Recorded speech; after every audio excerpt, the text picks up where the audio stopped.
À présent, nous pouvons donc conclure ce chapitre fondamentaux en nous intéressant au protocole de transmission. Donc nous allons tout d'abord nous intéresser au TCP et nous parlerons ensuite de l'UDP.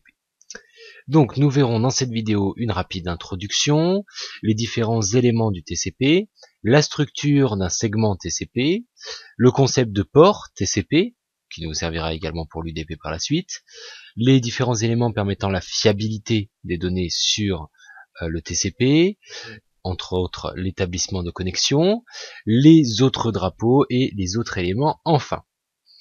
Donc tout d'abord, pour commencer, nous avons vu dans le modèle TCP/IP, le modèle Internet, nous avons parlé tout d'abord d'Ethernet, nous avons ensuite parlé de l'IP, donc nous avons vu a priori que un seul protocole est utilisé à la fois sur notre réseau, sur ces couches du modèle OSI. En revanche, pour la couche transport de notre modèle TCP/IP ou OSI, nous avons deux protocoles que nous allons utiliser, aussi bien TCP que UDP. Le TCP, lui, va servir pour les communications qui nécessitent une fiabilité des données.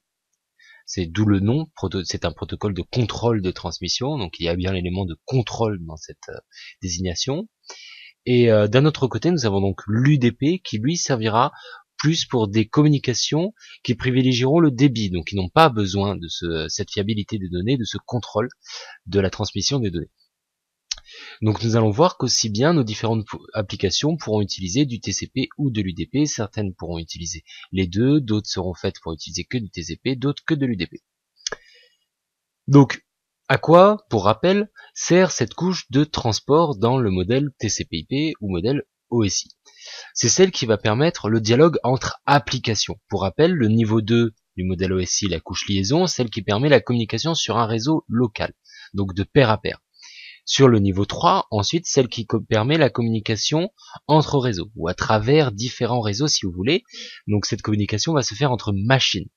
Ensuite, donc le niveau qui nous intéresse, le niveau 4, le niveau transport, lui permet la communication entre applications distance. Donc il faut bien faire cette nuance entre machine pour le niveau réseau et application pour le niveau transport. Nous allons voir pourquoi. Donc les différents éléments qui sont amenés par le TCP. Nous avons tout d'abord le contrôle des données. Donc pour ce faire, il y a un mode connecté qui permet l'établissement d'une session de communication entre deux hôtes, entre l'application de ces deux hôtes. Donc à ne bien entendu pas confondre avec la couche session du modèle OSI, dans lequel nous retrouverons plutôt l'authentification, etc. Ici, nous allons établir une connexion d'application à application. Nous n'allons pas mettre en place de procédures d'authentification, etc. Ça sera pour la couche session. Ensuite, nous avons également le principe de régulation du débit qu'on retrouve également dans les DP. Donc on va avoir une émission de messages, les segments TCP, de taille variable. Donc là, on va utiliser donc les données des couches supérieures et on va les segmenter, d'où le nom segment, en différents PDU, donc les segments TCP, pour pouvoir les transférer au mieux sur notre réseau. Ensuite, nous avons le concept de multiplexage, donc c'est lui qui permet la cohabitation sur une même ligne d'information destinée à diverses applications. C'est pour ça que nous avons cette couche de transport. Comment on fait cela? Comment on fait ce multiplexage? En fait, on va identifier nos applications grâce à un numéro, ce qu'on appellera le port, TCP ou UDP. Donc voici à quoi ressemble un segment TCP. Donc un segment TCP, vous voyez ici, donc j'ai marqué sur la première ligne nos différents bits, donc on a de 0 à 31 bits en largeur. On a donc tout d'abord le port source et le port de destination, chacun codé sur 2 octets, donc 16 bits. Ensuite, nous avons le numéro de séquence, noté sur 4 bits, le numéro d'acquittement, pareil. Et ensuite, nous avons la taille de l'entête et les différents drapeaux, la fenêtre, la somme de contrôle, le pointeur des données urgentes, les différentes options et enfin du remplissage pour ensuite avoir nos données après l'entête. Donc nous avons ici l'entête en jaune, les données en gris, bien entendu les données sont de taille variable, d'où la variable de nos tailles de segments. Donc nous allons détailler tous ces différents éléments, en commençant par le port. Donc le port TCP, je vous l'ai dit, il est stocké sur 2 octets, port source et port de destination. chacun sur 2 octets. Donc ça, c'est ce qui va nous permettre de définir l'application émettrice et l'application destinataire d'une information. C'est ça qui nous permet donc le multiplissage, comme je vous l'avais déjà montré. Donc on a 3 catégories de ports. On a tout d'abord les ports bien connus, ou well-known ports. Donc eux, c'est les ports de 0 à 1023. Ils sont assignés par l'IANA, Internet Assigned Numbers Authority. Donc c'est l'autorité qui s'occupe d'assigner ces différents ports de manière standard pour tout le monde, comme ça tout le monde utilisera les mêmes ports. Sur ces ports bien connus, là c'est ce pourquoi nous avons cette catégorie, c'est les protocoles qui sont largement utilisés. Comme ça, les différentes applications qui feront par exemple du FTP, du SSH, du HTTP, sauront qu'elles doivent passer par le port respectif de ces protocoles. 21 pour le FTP, 22 pour le SSH, 80 pour le HTTP par exemple. Je vous ai mis en dessous la liste officielle, dans laquelle vous pouvez aller consulter la liste de ces différents ports. Vous pouvez trouver pas mal de listes sur internet à ce sujet-là, plus ou moins complètes, celle de Wikipédia également est très complète, plus en anglais qu'en français. Donc ensuite, nous avons les ports enregistrés, donc Registered Ports. Eux, c'est les ports de 1024 à 49 151. Ils vont permettre de déterminer des services. Donc là, dans la première catégorie, nous avions des protocoles utilisés par plein de services différents. Ici, c'est pour des services particuliers. Ces services peuvent être enregistrés par l'IANA, donc ce sont des ports officiels, comme par exemple le 1194 pour OpenVPN, le 1293 pour IPsec, ou le 1998 pour le XOT Cisco. Et vous avez également des ports non officiels, donc là c'est ceux qui sont utilisés par cette application. À chaque implémentation de cette application utilise ce port-là, mais ce port n'est pas enregistré par l'IANA. C'est une convention, tout le monde fera en sorte d'utiliser ce port pour cette application, et plusieurs applications feront en sorte a priori de ne pas utiliser ce port étant donné qu'il est réservé de manière officieuse par cette application. C'est par exemple le cas du port 1503 pour Windows Live Messenger. Et ensuite, nous avons donc les ports dynamiques ou ports privés. Ce sont les ports de 49 152 au maximum, c'est-à-dire 65 535. Ils sont plus rarement utilisés et ils sont destinés à être alloués dynamiquement ou de manière privée pour certains usages particuliers. Ensuite, donc la question de la fiabilité. Je vous l'ai dit, le protocole TCP est un protocole qui est destiné à apporter un contrôle de la transmission de nos données et donc à garantir la fiabilité de ces données lors de leur transmission. Donc pour ce faire, nous faisons appel au numéro de séquence. Donc vous voyez, numéro de séquence, c'est le 3e champ de notre en-tête, suivi du numéro d'acquittement que nous utiliserons également pour cela. Donc un numéro de séquence est assigné à un paquet lors de son émission. Après réception, l'ordinateur, la machine ayant fait réception de ce paquet, va envoyer ce qu'on appelle un accusé de réception. Donc cet accusé de réception, c'est un segment TCP avec drapeau ACK activé. Donc ici, le drapeau ACK, vous le voyez directement ici, il a donc une valeur de 1. Donc là, c'est pour dire, oui, j'ai bien reçu ton paquet. Et pour lier cette réponse, cet accusé de réception au paquet reçu, le numéro d'acquittement de cette réponse, de cet accusé de réception, sera égal au numéro de séquence du paquet reçu, plus la quantité de données en octets reçus. Et son numéro de séquence sera égal au numéro d'acquittement du paquet reçu. Donc comme ça, on a bien à chaque paquet envoyé un accusé de réception qui nous permet de dire ok, le paquet a bien été reçu, c'est bon, je vais pouvoir le traiter. Cela ne sera pas fait par l'UDP. L'UDP envoie les données et il ne s'occupe pas de savoir si elles ont bien été reçues ou pas. Donc si ce paquet n'a pas été reçu, donc on n'a pas reçu d'accusé de réception, indiquant que notre hôte distant a bien reçu le paquet, le segment, pardon, ce segment sera renvoyé, exactement le même, après un temps imparti. Donc, si l'hôte distant reçoit 2 segments identiques, donc qui ont le même numéro de séquence, il va ignorer le premier et ne traiter que le second. Et il renverra un ACK.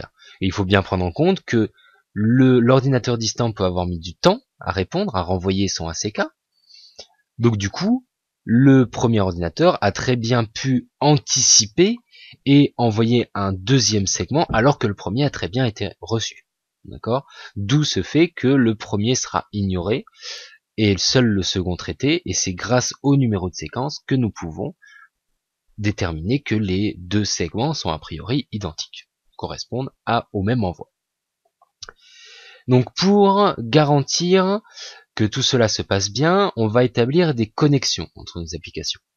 Donc pour établir ces connexions, en fait, à quoi ça va nous servir? Ça va nous servir à synchroniser les numéros de séquence. Synchroniser, je le mets entre guillemets car ce n'est pas véritablement la synchronisation, mais c'est pour faire en sorte que les deux machines comprennent bien leurs différents numéros de séquence.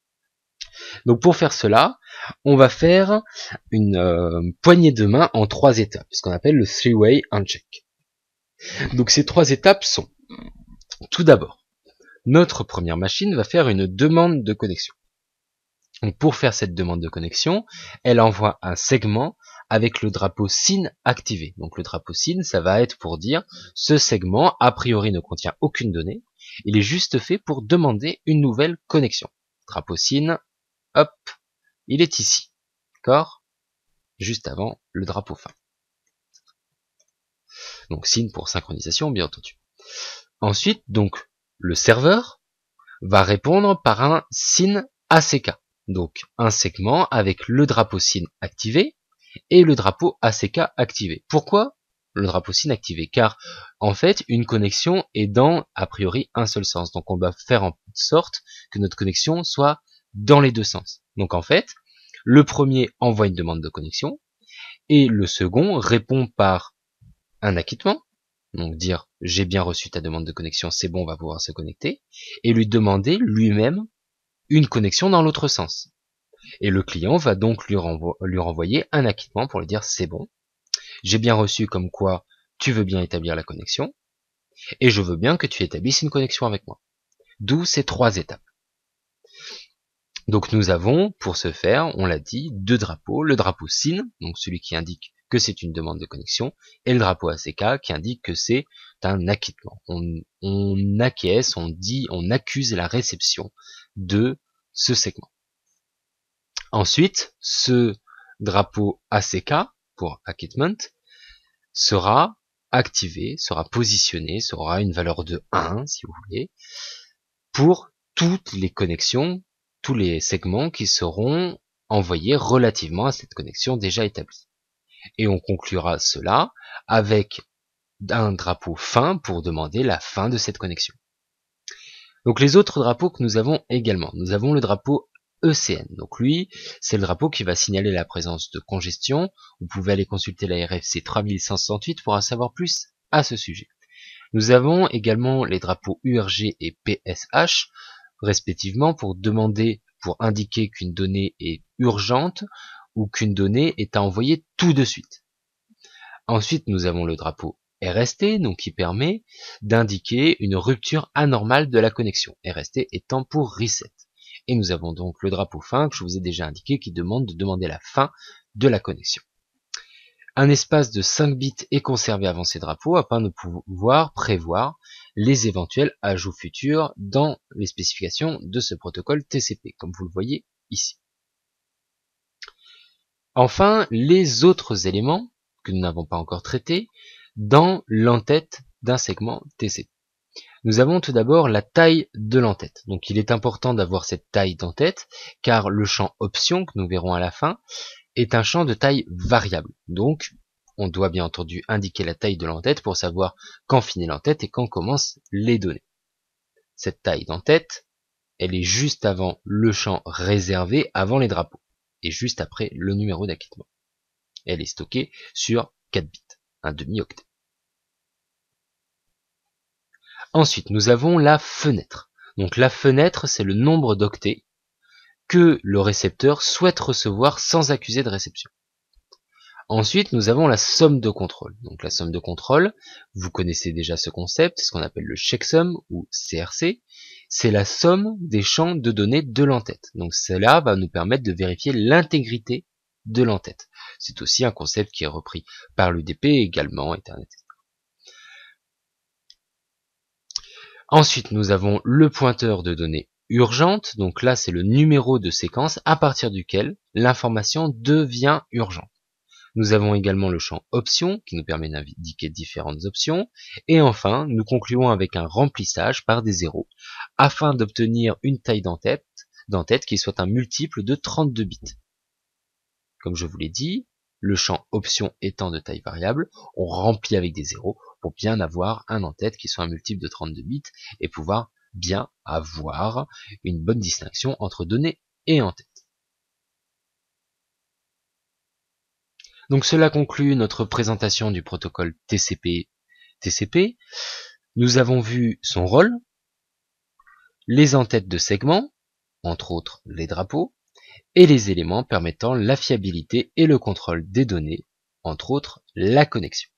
Donc cela conclut notre présentation du TCP. Je vous donne tout de suite rendez-vous pour la présentation de l'UDP que vous verrez, qui vous le verrez, est beaucoup plus simple. À tout de suite.